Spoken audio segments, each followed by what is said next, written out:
Welcome to Level Up Tribes. Level Up Tribes provides resources to help you attain the necessary resources to level up your mind, body, and soul and realize your full potential. It is about exploring, learning, providing you with the tools from the experts for you to create a better version of yourself. I am your host, Agnes Goodwine, and welcome, Tribes. So today I have Liz Morgan. She's a functional nutritionist specializing in recovery from many things like digestive insufficiency, blood sugar imbalances, liver health, inflammation, food sensitivities, chronic pain, hormonal and thyroid disorders. Liz is a past environmental lawyer and holds a master's degree in environmental policy from Vermont Law School. She holds a BA in anthropology from Colgate University with a focus on ancient food system. Liz resides in Buena Vista, Colorado. She is a yogi, a skier, and loves to share her vision for a world where the food culture is transformed to heal the people and the planet. Oh my God, what a beautiful journey you have had. And I want you to expand on that. Tell me more about yourself and what made you pick this field of work. Oh my gosh. I don't know that I picked it. If it more picked me, it's just my perspective on the world. I've always loved food, even as a little kid. And my parents would take me out to restaurants and I would pick the most weird and complicated and interesting dish. I never went for the kid menu stuff. I just think food is one of the most wonderful ways that we can enjoy ourselves, nourish ourselves, connect with the earth. And I definitely explored a lot of different pathways. But, I think that the earth really needs us right now. Humans have really done a number on this beautiful earth, and we really need to heal it. And we need to heal our own connection with the earth. And one of the best ways we can do that is by healing our relationship with food. And I was an environmental lawyer for a while, and I really realized the whole environmental policy framework was it's not that well geared to the real needs of human health and the health of the earth. And so I got kind of frustrated with that. And I decided to go more into the realm of let's heal the people. We need to learn how to heal ourselves so that we can understand what the earth needs from us. And so that we can even understand what it means to be human on earth. We're so disconnected from real health and happiness and connection and nourishment that we need to learn to heal ourselves right now. Well, it's beautiful. I'm excited for you. It sounds like a very interesting field of work, especially doing what you love, right? Where your passion is. And so I was looking at your functional nutrition, and I want you to explain to us what that is. So functional nutrition, we're really looking at how is your body functioning or malfunctioning, and what can we do to help it function better? What's breaking down, right? So it's not, a lot of people think they'll go to a nutritionist just to lose weight. Give me a diet, I'll stick with it. And people think of nutrition support as help me to deprive myself of food so that I'll get skinnier or something. Yeah. In functional nutrition, we go way deeper and we really look at what is driving your health problems. Are you, maybe you're just eating, too much processed food that has too many toxic chemicals and not enough nourishment, and your body is malnourished and can't handle that toxic burden. Sometimes we really just start with the food. Other people I work with are eating a really beautiful, organic whole food diet, and they're still just struggling with their health. And so for those people, it's often their digestion got broken somewhere along the line and they're not digesting all those beautiful nutrients that they're eating. And so we need to help heal the digestive system. It might be killing bad bugs, repopulating good bugs. It might be liver support, things like that. Okay. And, or sometimes people come to me saying, I just, have so many cravings for food. I keep binging. And, so sometimes the problem there is again, you're malnourished. You're not eating the right foods. You're not digesting them. And you're just, your body needs something, but it doesn't know what. I agree. I know I've gained a few pounds, and I'm okay with that. I can always, lose it. But because me being short, like a few extra pounds is just kind of heavy on me. But my issue, so when I come home, no lie, Liz, like I just want to binge watch Emily in Paris and on Netflix. I love Emily in Paris. And just, I'm constantly like doing this, right? Yeah. Munching.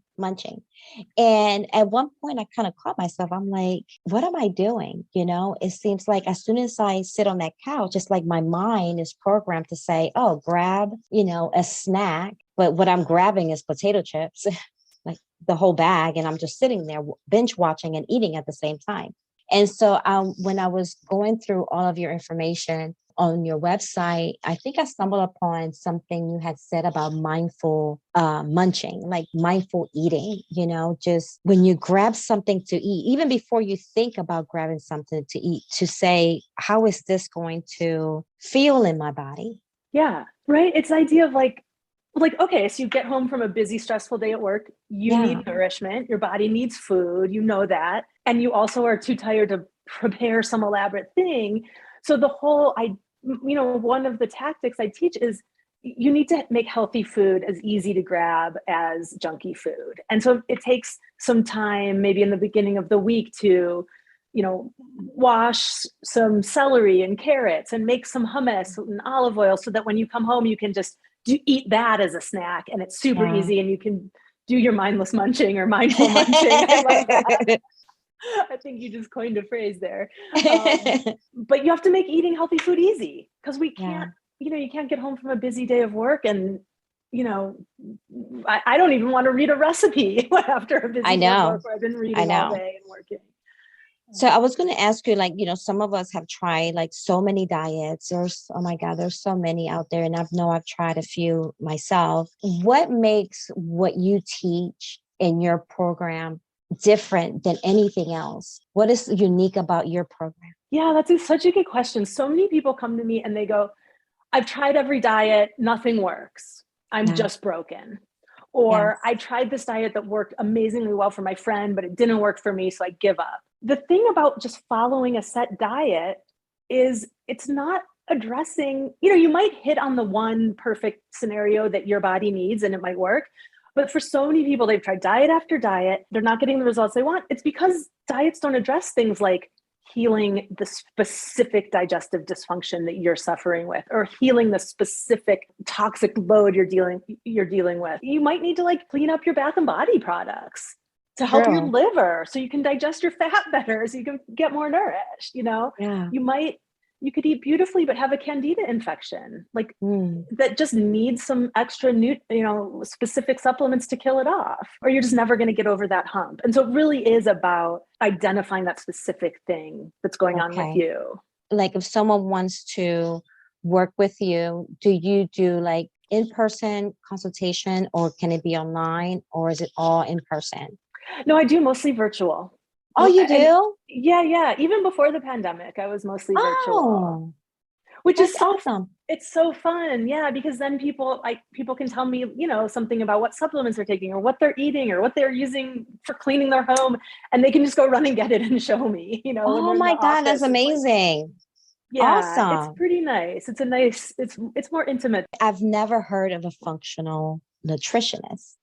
There's lots of us now. And it's, so I've been doing this for about 6 or 7 years. And when I first started, it was like the whole work was explaining to people what I even do and why it's important and why it can help. And so people always say, well, I'm doing everything my doctor says to do. Like, what else could there possibly be? Like, what could you offer, And because I use lab testing in different ways than doctors use it. And can we talk about that?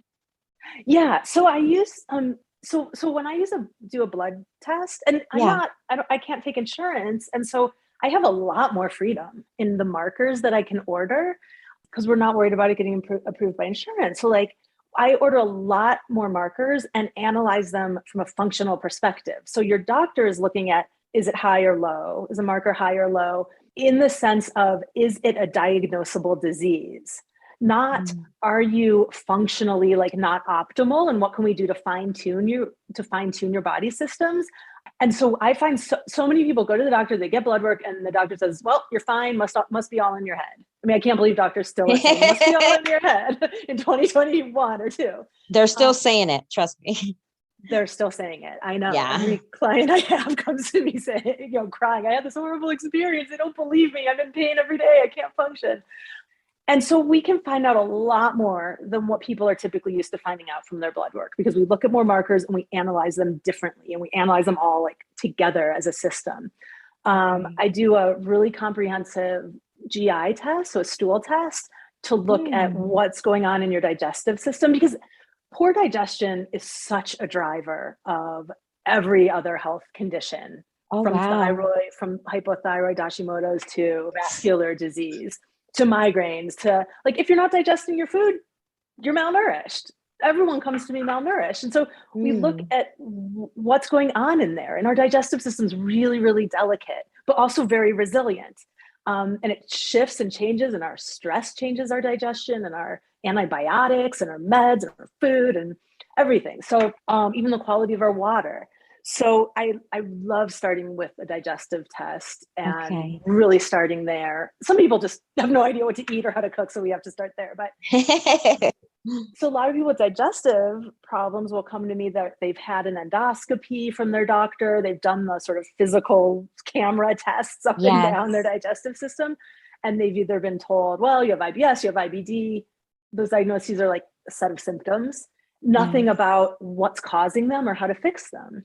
And so that's where I can come in. That's where a functional nutritionist can come in if they specialize in digestion, and we can really rebalance that whole system, even SIBO also, or an H. pylori infection, or any of those infections, and we can really rebalance it. And then I do a food sensitivity test, because when our digestive system breaks, we start developing food sensitivities, and then food is causing inflammation in our bodies. And when we're constantly inflamed, it impacts our mental health, our mental clarity, makes us depressed, it gives us physical pain. And so and it makes it really hard to heal. So we need to reduce inflammation in the body as much as possible while we do all the other healing work. I love it. Yeah. And then the body just, the body spirals out of control to all kinds of health problems. And we really just try to undo those spirals. And the body knows how to heal. The body is so wise. And so our job, I always offer people to become a more wise and loving caretaker of your own body. And we just need the wisdom to unleash the wisdom that our body already possesses, and a loving caretaker of our own bodies. People are in such battle with their bodies, right? Something starts going wrong and you just start living in your head and not in your body, because you think you don't know how to control what your body does, and it hurts and it's in pain and it gives you trouble and it's embarrassing. And we have to learn to love this amazing built-in healing wisdom of our body, so that we can be the kind of caretaker we want to be. It's like it's like really listening to the language of your body, listening to the symptoms, listening to how it responds. It's like becoming really good friends with somebody. It's like an amazing relationship. Developing that loving relationship with our bodies, and instead of just letting the craziness spiral out of control, the stress, and getting to a place where I'm a delicate being. I can break, I can heal, I'm part of the experience. Yes, it resonates with me personally. I do suffer from chronic menstrual cramps. And for years, I just pop ibuprofen 800 and a few of those a day. And then I started seeing this acupuncturist. And when I first saw her, she said, I'm going to start working on your liver. Yep. I'm like, my liver? What does my liver have to do with what's going on down here? And I just literally, this happened last summer, the connection. It's amazing, isn't it? Liver health. I spent a lot of time trying to convince people to let me help them with their liver health, because the liver regulates our blood sugar systems to some capacity. And also everyone knows the liver is a detoxification organ, but part of what that means is when our body makes estrogen, progesterone, testosterone, the liver then takes it apart and gets rid of it. And so that and if the liver's clogged up and not working right, hormones just recycle in our body, and then we get too high levels of hormones, and that can cause menstrual cramps, hot flashes, things like that. So you have to have good liver health to deal Oh with my your God. hormones. Yes. And like, I'm, 48 and I just learned that 6 months ago. We're the same age. Yeah, You know isn't what I it mean? amazing?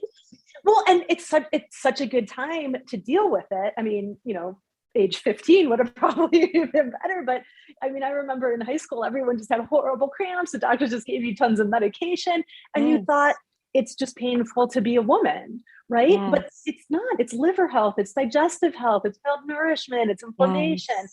And when my health was spiraling out of control, I also had just debilitating menstrual cramps. I couldn't sleep at Mm. night. I was just in pain. Yes. Once I healed all this stuff, like, I mean, I barely even know my period's coming. And it's so important to get in balance with this so that menopause will be an easier transition too. Is there another organ that connects other things that those suffering from chronic illness are just not aware of? Right? Yeah. Well, all the organs connect in so many intricate ways. Like, I mean, the brain, like the pituitary, like signal is like helps like with the communication around the whole body. Like the pituitary communicates to the thyroid, and then Okay. and it has lots of other jobs. And so if our brain is really stressed out, like while we're eating or just in general, all those communication signals get messed up.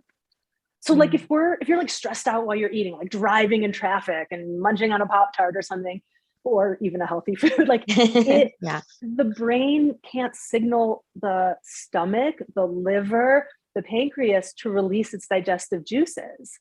And so you're just putting food in, but not triggering the whole digestive process. And so we really Okay. do have to be calm when we eat, rest and digest, as opposed Yes. to fight or flight. They're opposites. You can't have Yeah. them both at once. You can't be in fight or flight and be digesting your food. Mm. Um, so yeah, that's such a good take home tip that everyone can work with. Calm down while you eat, take a few deep breaths, sit down. When you're cooking, and don't make cooking like this like horrible chore you're forced to do every day. Like, make yourself enjoy it. Smell the food, appreciate the veggies you're chopping, smell the spices, which I've been doing all of COVID, even more because I'm like, can I still smell? Yep, I can still smell the spices. But let that process calm you down so that when it's time to eat, you're really calm and your brain can actually signal your digestive organs to do the things that they need to do. Do you implement herbs into your practice? I'm not an herbalist, although I love herbs and spices. I think they're just so powerful. And the way that Yeah. taste informs the rest of your body what to do with those flavors, I think it's just beautiful.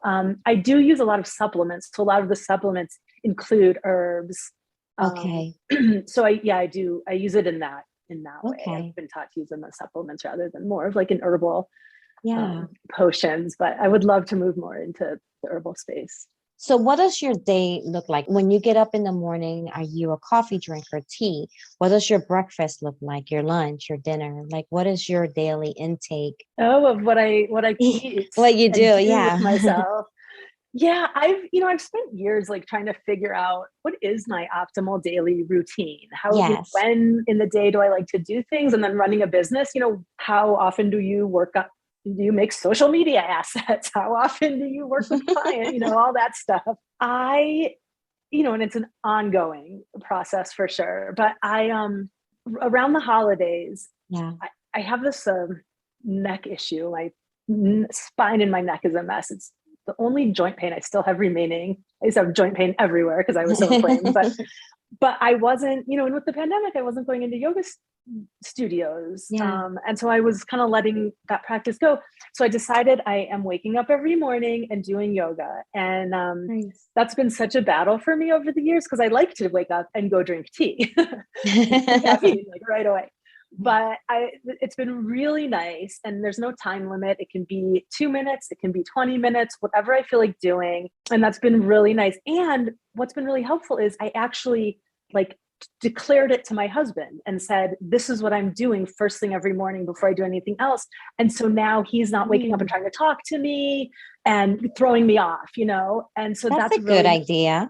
you have to talk to the people you live with about, whether you're changing how you want to eat or just putting different routines in your life, you have to talk to them about it, because you can't fight against the people you live with just to like kind of carve out space for your wellness practice. You have Right. like, people have to be on board. And I think, we want to help the people we love be healthy and functioning humans. And so people are always so hesitant to ask for that kind of help, but that's so important. So I've been doing that. That's new. I love my Earl Grey tea in the morning with some coconut milk. And I do like full fat coconut milk from a can, because I can't eat dairy. So dairy's out, but I love having coconut milk, or I have some powdered coconut milk is good too. And then it's so easy to just zoom on through the day and forget to eat until, mid-afternoon. Yeah. But I really try to get a breakfast in within a couple of hours, for sure by 10 a.m. And it's because I used to have a really bad late night binge eating problem. First, I could not stop eating until midnight. And I would eat like more food after dinner than the whole rest of the day. And it used to be like a batch of cookies before bed. But I was like, but they're organic. And then I realized, okay, the sugar's really bad. I have to kick this crazy sugar gremlin I'm dealing with. Yes. But I couldn't just not eat. So I switched to eat real food first. And that was my mantra for like a year, eat real food first. And so then I would eat like real food before bed. And then I realized I actually just need to eat more food during the day. The whole problem here is not I just am broken and am a binge eater at night and can't control myself. The problem is I'm malnourished. I need food. During the day. And so I find if I eat a good breakfast, a good lunch, a good dinner, I have no need to eat food, before bed. And I had to heal my digestive system to get there, and it's a process. But yeah, so I like to eat a good breakfast, and I eat, I have veggies in my breakfast, some kind of veggies, some kind of animal protein, maybe eggs, maybe it's just leftovers from dinner. Maybe it's like some steak and veggie leftover or something. And then some kind of carb, like, I believe in like some kind of a moderate carb diet. Some people do better on a lower carb.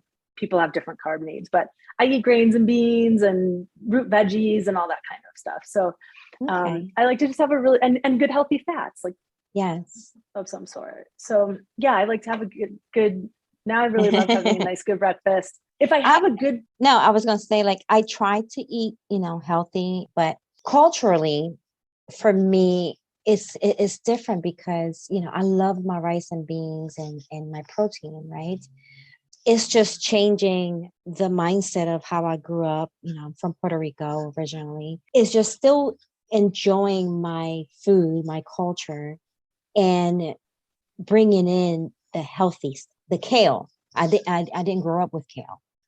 I just started eating kale like, a couple of years ago. So it's just those small little changes that sometimes you just have to do and not be so rigid in regards to, well, this is my culture. This is what I eat. And I live in a place where it's all tacos and burritos.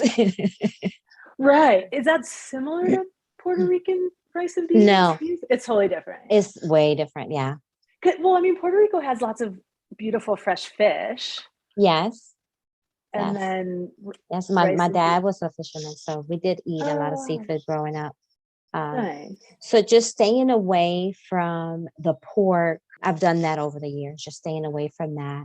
My husband doesn't eat any pork. He doesn't eat any red meat either, so he's all seafood or chicken.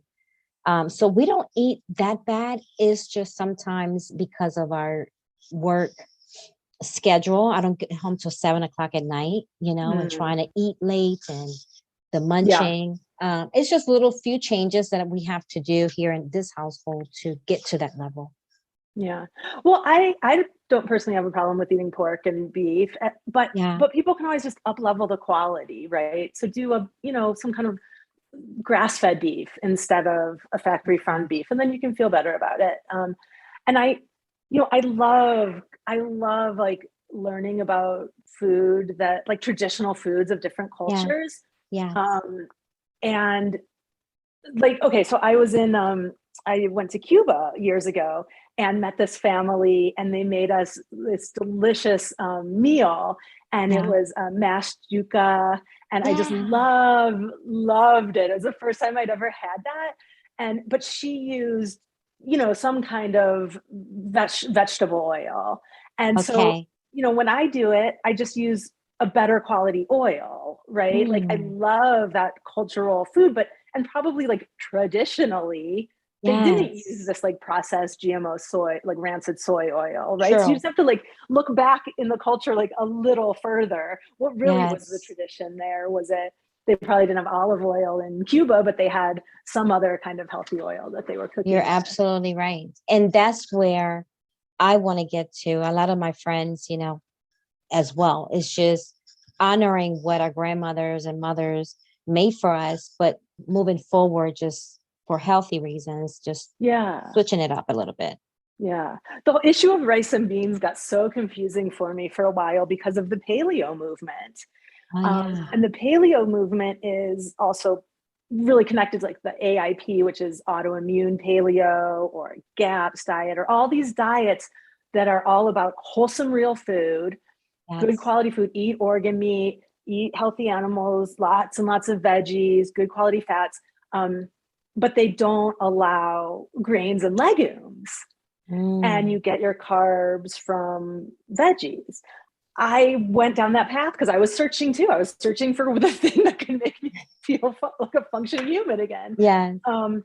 And I finally came around to, no, I really like having grains and legumes in my diet personally. Some people do really well without them, Yes. or better without them, and some people just can't do it. But I came back around, and it's so wonderful to have those things Yes. in my diet again. Yes. So Yeah, it's just being introduced, learning how to use different ingredients. That's kind of the stage where I am, is learning about new things. Because I wanted to ask you too, like what kind of books, what's your favorite books, like cooking books or nutrition books? ooh.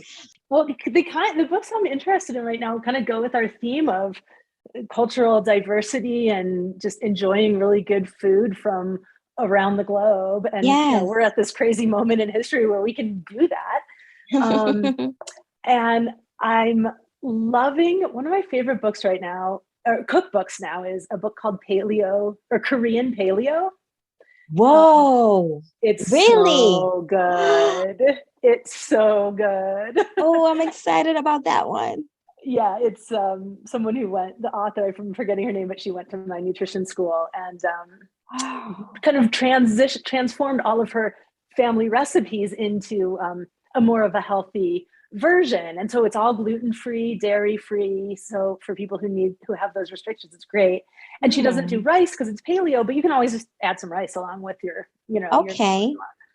Everything I made in there is delicious and pretty easy, actually.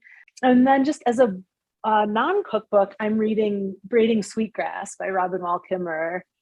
Have you heard of that one yet? No. Robin Wall Kimmerer's ancestry, What's the name again? Braiding Sweetgrass. And she's Native American woman, and also a plant biologist, and like Oh, ethnobotanist. And it's just a beautiful book about the human plant relationship and the oh, reciprocity between us. It's really good, okay. really beautiful book. I've been reading that every morning also, Good. with my tea. Awesome. How do you feel about coffee, Liz? Is coffee good Oh, or bad? okay. Well, so like with all foods, if you up level the quality, Yeah. it's good, right? If you're eating, some coffee is just processed in really toxic ways, and there's going to be toxic chemicals that mixed in with it. Yes. Um, so if you're doing like good coffee, coffee is really, really good antioxidant. So it's really a beautiful food, really a beautiful drink.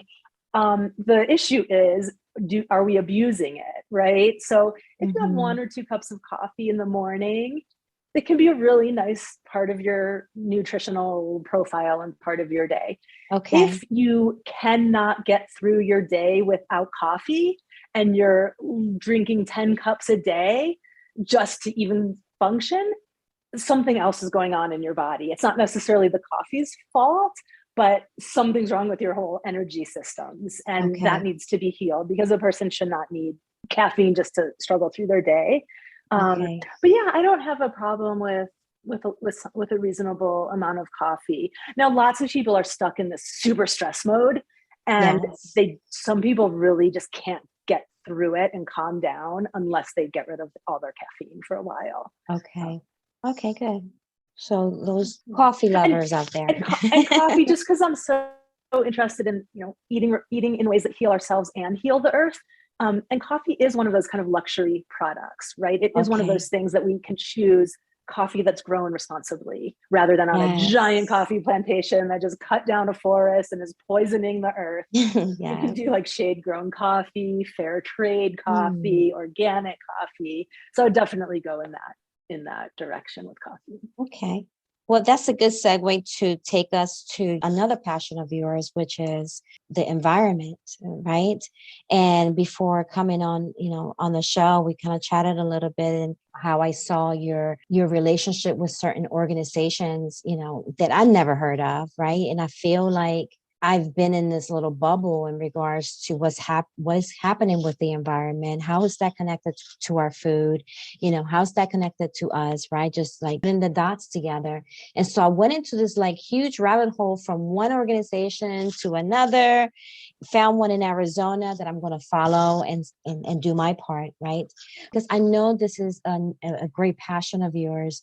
Tell us about your dedication in this area, and what can we do to get involved more in this cause? Yeah. Well, so we grow food in really destructive ways. We are poisoning the soil. We're destroying ecosystems. We're actually creating the conditions where pollinators can't survive. So pollinators are needed for food, to pollinate food so we can have food.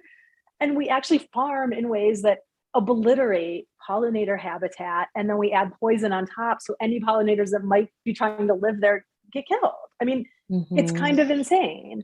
I think the UN has estimated we've got about like 60 more harvests. Like our soils are so depleted. We've got about 60 more harvests left. And then we can't even like use our soil anymore for growing food. So a proper food system, a proper human culture needs to grow food in ways that keep the life systems on Earth going. There's 8 billion people on Earth. We can't have a food system that obliterates life on planet Earth. That won't work. And so we have to, a lot of people say, well, we need all this chemical and GMO agriculture to feed the population.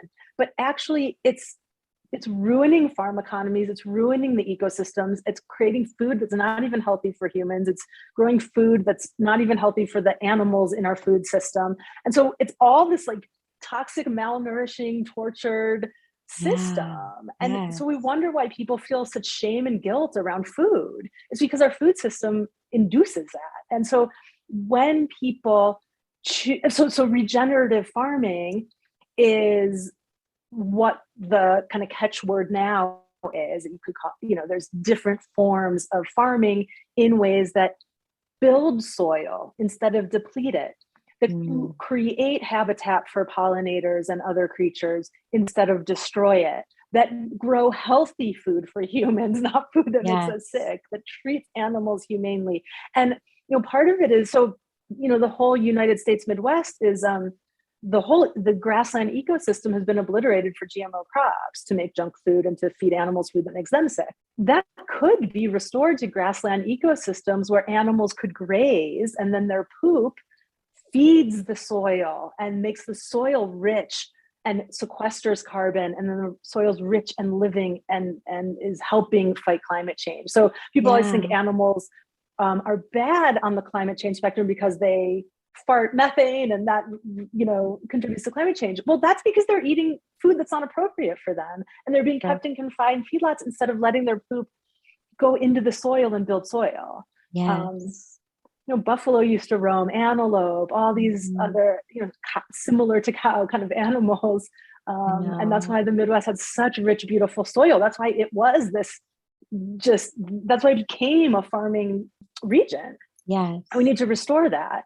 And so the way that people, and what I'm really excited about in 2022 is I'm doing workshops, and I can do them remotely or in person. I'm focusing on yoga studios, but I could do workshops for any community to talk about how to eat for your own health, but also how to do community projects to transform the food culture in your own community.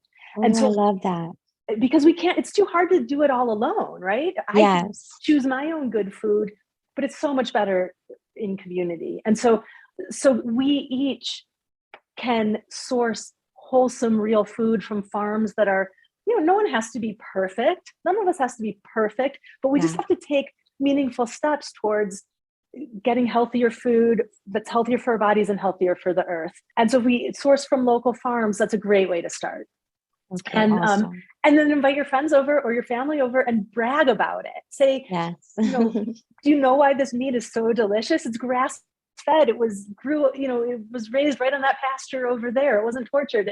It improved the soil. It's improving our local economy because I bought it from a local farmer. Same with the veggies.